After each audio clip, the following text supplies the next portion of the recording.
Donald Trump is nowhere to be found. Instead of sitting down with Leader Jeffries and me, Trump skipped town for his second foreign trip in less than a month.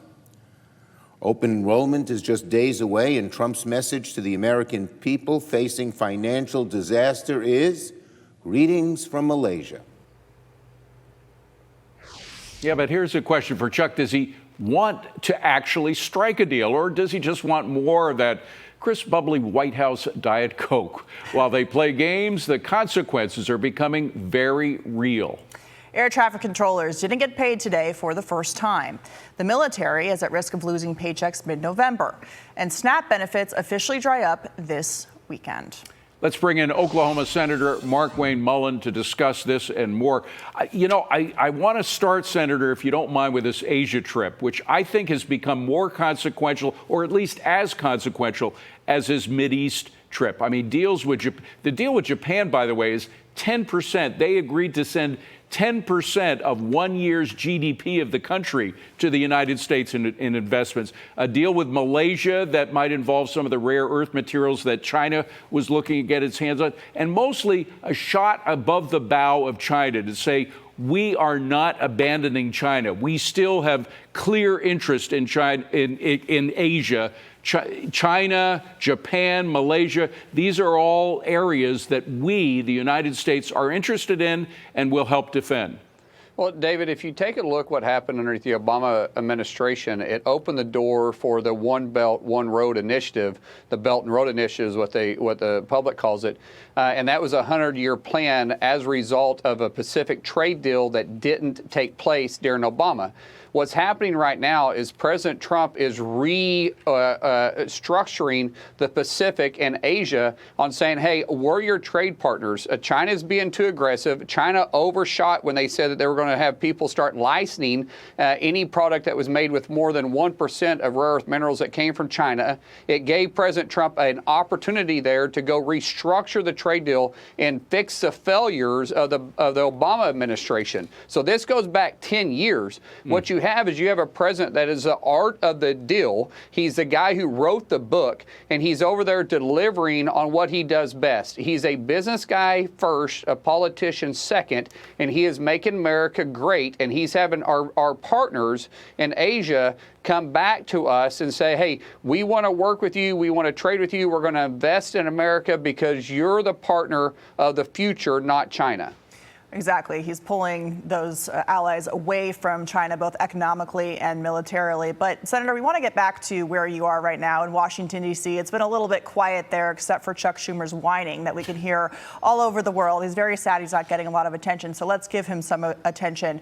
Senator Chris Murphy, an ally of Schumer's, notably voted against the bill that would have paid federal workers during this shutdown. And he's now bashing Trump's methods for finding ways to pay the troops. Let's listen and get your thoughts on the other side.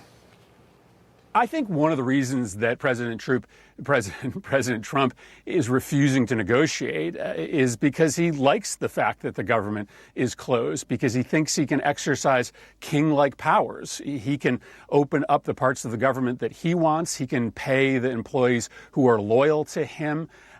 I mean, this is a leader who is trying to transition our government from a democracy to something much closer to a totalitarian state.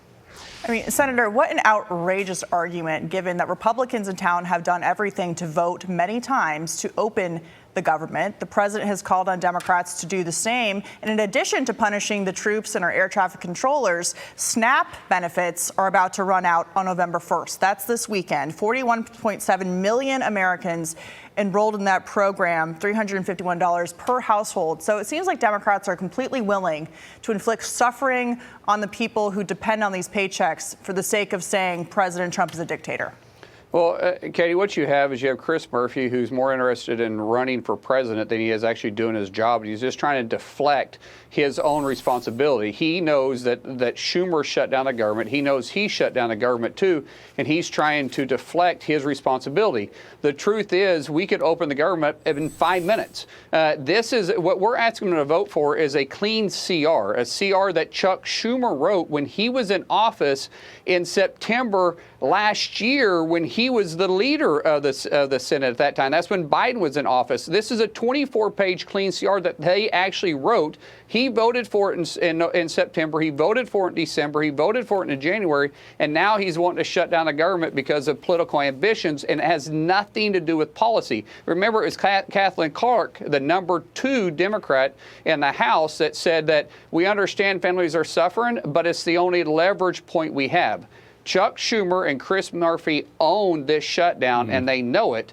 And it has nothing to do with policy. It has to do with politics and their reelection ambitions. But it's not just Republicans are up against. Now you have the union, the Federal Workers Union, 800,000 strong, folks inside the Beltway that are overwhelmingly Democratic, came out and said they want that CR to be signed so they can get back to work. So, right. I mean, they're beginning to go against their own constituents as well as the Republicans. Well, that's why the Democrat Party has the lowest ratings they've had ever in history of the party. You got to think about it. They're not representing the workers anymore. They're not representing the American people. They're representing Marxists. I mean, the leader of the party is a communist that's going to be elected at the mayor of New York in a matter of days. And you have Bernie Sanders and AOC, the two leading candidates for the 2028 presidential election for the Democrat Party.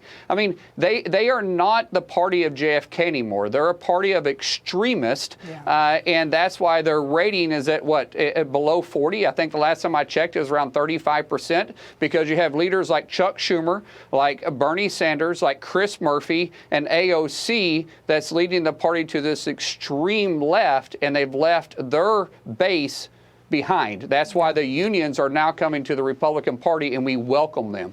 Yeah, they're extreme, but it seems like they're actually the new normal inside the Democratic Party. Thank you, That's so Senator, true. so much. Great Thanks to see a lot, you. Senator.